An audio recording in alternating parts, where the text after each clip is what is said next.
Buying a condo in Brooklyn is exciting. You start imagining dining in your favorite neighborhood, weekend walks through the park, friends coming over. Finally having a place that's yours. I've helped buyers purchase homes through Williamsburg, Greenpoint, and the Brooklyn Waterfront for more than 16 years. And in that time, I've noticed something.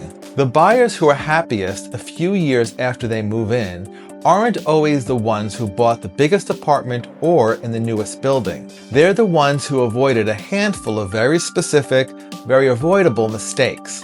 Some of those mistakes cost people money.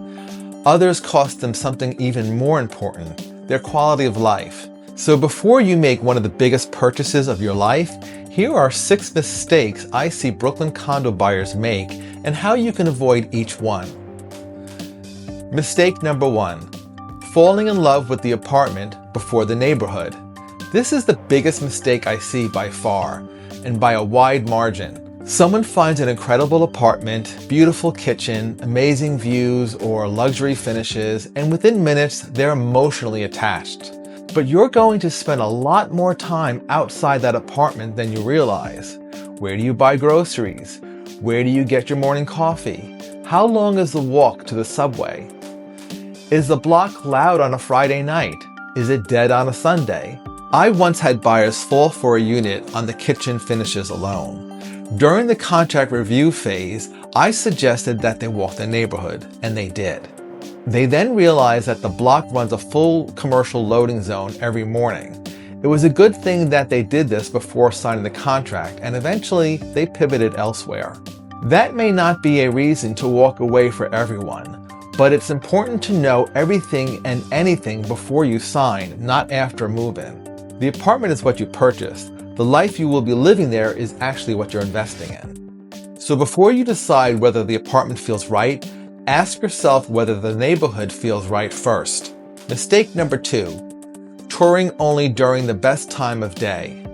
Most apartments get shown under the best possible conditions. Lights on, shades open, and whenever possible scheduled for the hours when the natural light looks its best. That's not misleading, it's just not the complete picture.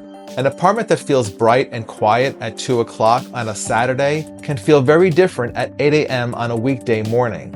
The street's busier, a nearby restaurant activates at night, and that beautiful light that you saw during the showing may only last a handful of hours.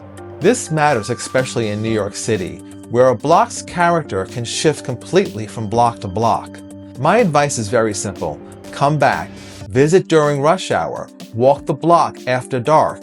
Pay attention to loading zones, restaurants, schools, construction sites nearby, those types of things. And when you're inside, turn off some of the lights. See how the home actually feels without every single light fixture switched on. A 20-minute showing gives you a snapshot.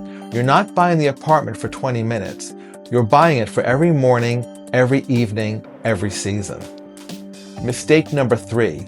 Buying without buyer's agent representation. Okay, this mistake is the one that sometimes costs people money. And it's the one I see the most often with buyers who think they don't need a buyer's agent. They walk into a new development sales office on their own. No agent. They're wowed and excited. Their logic makes sense on the surface. The sponsor won't have to pay commission, so maybe the price can come down. The price on a sponsor unit doesn't change whether you bring an agent or not. What changes is who's actually representing you. In that sales office, the sales team works for the developer, and their job is to sell units at the highest number the market will bear. And no one in that sales office works for you. They represent the seller. A buyer's agent represents your interests and your needs, and gives you the intel and insights that the listing agent won't. Brokers talk and share notes on new developments and with listing agents and get a sense of what's actually negotiable. Are they going to cover transfer taxes, mansion taxes, free storage unit, closing costs, discount on a parking space? As brokers, we track what sponsors are actually negotiating behind the list price. We know which buildings are moving fast and which ones are sitting. It's not only about price though. Buyers going it alone can also miss things during the inspection. simply because they don't know what to look for, whereas agents actually do. And sometimes a buyer won't even do an inspection on a new development. I don't think that's a smart idea. Not all developments are equal. You want to consider sound transmission between units, window seal quality, finishes and builder quality, whether the building's reserve fund is adequately funded. Look, at the end of the day, this comes down to having someone who's in your corner who's looking out for your interests and not the seller's interests. Hopefully, you'll want to work with a buyer's agent like me, who will be looking out for your interests during what can often be a stressful process. My team and I have helped hundreds of buyers through this buying process, and we could do the same for you. I'd love to be that resource for you. All my information is down below. Mistake number 4, forgetting you'll probably sell one day. Even if you plan to stay for years, it's worth thinking about resale value right now. If you needed to sell this apartment in 5 or 10 years, what would the next buyer think? Is there good natural light, practical layout, enough storage, a second bedroom that actually fits a bed and a dresser, a desirable line in the building? The things that give you pause today will give future buyers pause too. Maybe the second bedroom is unusually small. Maybe the view looks directly into another apartment. Maybe the layout forces you to walk through the bedroom to get to the bathroom. How many times have the common charges gone up in the past 5 years? You might decide those compromises are worth it, and that's a fair call to make. But make it with your eyes wide open, because the next buyer is likely going to notice the exact same thing, and it could show up in your negotiating position when you go to sell. Buying with resale in mind doesn't mean you're buying for someone else. It means choosing features that hold up over time. Mistake number 5, waiting for the perfect market. This might be the hardest lesson to hear. Every buyer wants certainty. Maybe rates come down, maybe prices soften, maybe more inventory hits the market. Maybe the perfect apartment shows up next month. Nobody knows exactly what the market does next. And buyers can sometimes get so caught up in trying to time the market that they lose sight of what and why they wanted to buy in the first place. Here's where things actually stand in Williamsburg right now. Median days on market is sitting at 51, up more than 50% from a year ago. Inventory is still tight, under 3 months of supply, and the share of buyers paying over asking has come down from where it was last year. That's not a market flooded with inventory. It's a market where good units still move, but buyers finally have a little more room to negotiate and breathe than they did a year ago at the same time. It's also not a market where waiting gets you a better deal automatically. When rates fall, more buyers will flood the market and compete for the same inventory. That could mean a more competitive, intense seller's market with bidding wars. Market conditions can't be controlled, but what you can control is whether the home fits your needs, whether the monthly cost is comfortable, and whether you're staying long enough for buying to make financial sense for you. The perfect market doesn't always arrive, but the right home at a price and monthly cost you can actually manage sometimes does. When it does, recognize it. Mistake number 6, assuming every view is protected. This final mistake can happen quite often, and is specific with homes with views and sometimes happens when buyers are not working with an agent. A buyer walks into a unit facing the East River. It has open skies, unobstructed skyline views.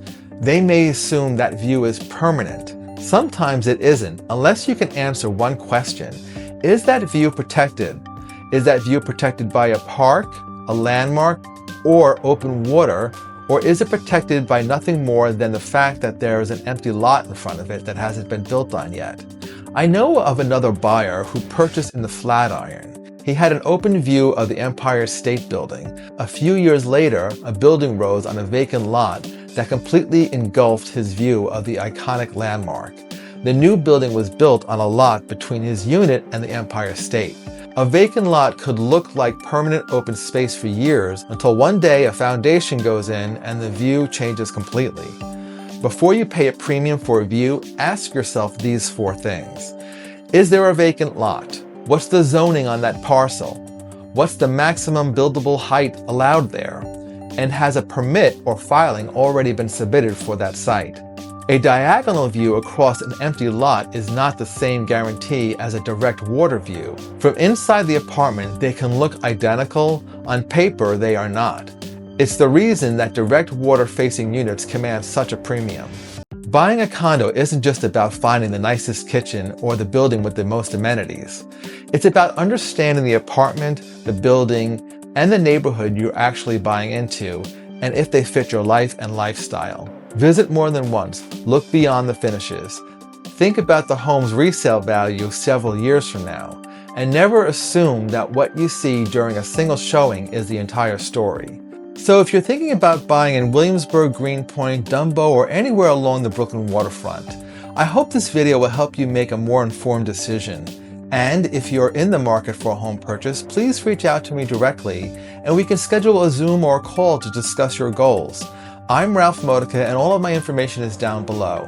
If you found this video helpful, consider subscribing. Every week I share new videos about Brooklyn neighborhoods, condo buildings, and what it's actually like to live along the waterfront.